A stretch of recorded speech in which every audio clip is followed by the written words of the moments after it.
Mga kabayan, naniniwala ang political strategist na si Lito Banayo na malabo umanong makonbik si VP Sara Duterte sa kinakaharap nitong impeachment complaint. Ayon kay Banayo, hindi na umano bago sa kasaysayan ng bansa ang matinding isyong politikal na kinakaharap ng mga naging vice presidente.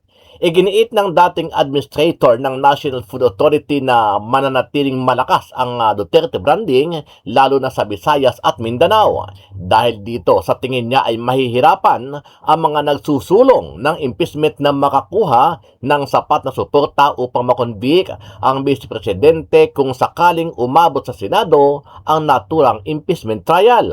Idinagdag pa ni Banayo na maihahambing umano ang kasalukuyang sitwasyon ni VP Sara sa mga kontrobersiyang hinarap noon ni dating Vice Presidente Jejomar Binay.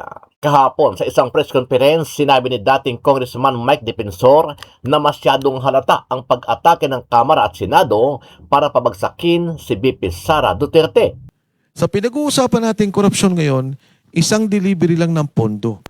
Si VP Inday Sara, ang kanilang iniimbestigahan is 125 million. Ang nagkaroon na ng